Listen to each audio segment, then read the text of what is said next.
ಸರ್ಕಾರಕ್ಕಾಗಲಿ ಆ ದುಡ್ಡು ಕಟ್ಟಿಲ್ಲ, ವಿನಿಯೋಗ ಆಗಿಲ್ಲ. ಇವನಿಗೆ ದುಡ್ಡು ವಸೂಲಿ ಮಾಡೋಕ್ಕೆ ಅಧಿಕಾರ ಕೊಟ್ಟಾರೆ ಯಾರು? ದುಡ್ಡು ವಸೂಲಿ ಮಾಡೋಕ್ಕೆ ಅಧಿಕಾರ ಕೊಟ್ಟಾರೆ ಯಾರು?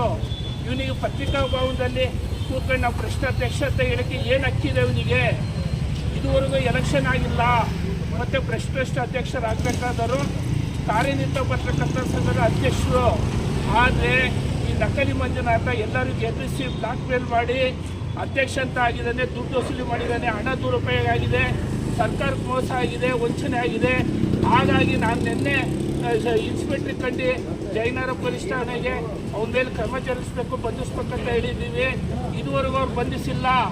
ಹಾಗಾಗಿ ನಾವು ಅವನನ್ನು ಬಂಧಿಸುವವರೆಗೂ ಇದು ಹಗಲು ರಾತ್ರಿ ನಾವು ಧರಣಿ ಮಾಡ್ತೀವಿ. ಮತ್ತು ಇಲ್ಲಿ ನಾವು ನ್ಯಾಯಯುತವಾಗಿ ಡೆಮೋಕ್ರೆಟಿಕ್ ವೇಯಲ್ಲಿ ಪ್ರತಿಭಟನೆ ಮಾಡಕ್ಕೆ ಬಂದಾಗ ಮೆಟ್ ತಗೊಂಡು ಹೊಡಿತೀನಿ ಅಂತ ಹೇಳಿದ್ದಾನೆ.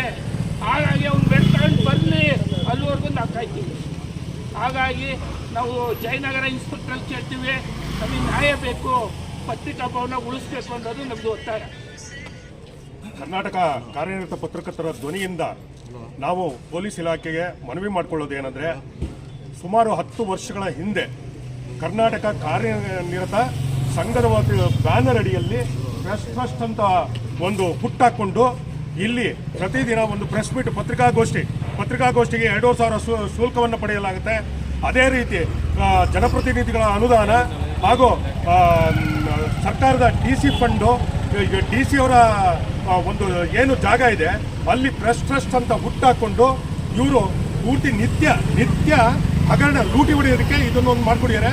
ಇಲ್ಲಿ ಸಮಸ್ತ ಪತ್ರಕರ್ತರಿಗೆ ಅಭಿವ್ಯಕ್ತಿ ಸ್ವಾತಂತ್ರ್ಯವನ್ನು ಸಾರೋದಕ್ಕೆ ಯಾವುದಕ್ಕೂ ಮುಕ್ತ ಅವಕಾಶ ಇದು ಕೊಡ್ತಾ ಇಲ್ಲ. ಇವ್ರ ಮನೆ ಸ್ವತ್ತ ಅಂತ ನಾನು ಈ ಸಂದರ್ಭದಲ್ಲಿ ನಾನು ಈ ಪ್ರಶ್ನೆ ಮಾಡ್ತೀನಿ. ಅದಲ್ಲದೆ ನಮಗೆ ಸಂಪೂರ್ಣವಾಗಿ ನ್ಯಾಯ ಕೊಡಿಸ್ಬೇಕು, ಪೊಲೀಸ್ ಇಲಾಖೆ ಅಭಿವ್ಯಕ್ತಿ ಸ್ವಾತಂತ್ರ್ಯವನ್ನು ಉಳಿಸ್ಕೊಡ್ಬೇಕು. ನಮಗೆ ಇಂಥ ಒಂದು ಪ್ರೆಸ್ ಟ್ರಸ್ಟ್ ನಕಲಿ ಅಧ್ಯಕ್ಷನನ್ನು ಕೂಡಲೇ ಬಂಧಿಸಬೇಕು ಅಂತ ಈ ಸಂದರ್ಭದಲ್ಲಿ ನಾನು ಕೇಳ್ಕೊಳ್ತೇನೆ.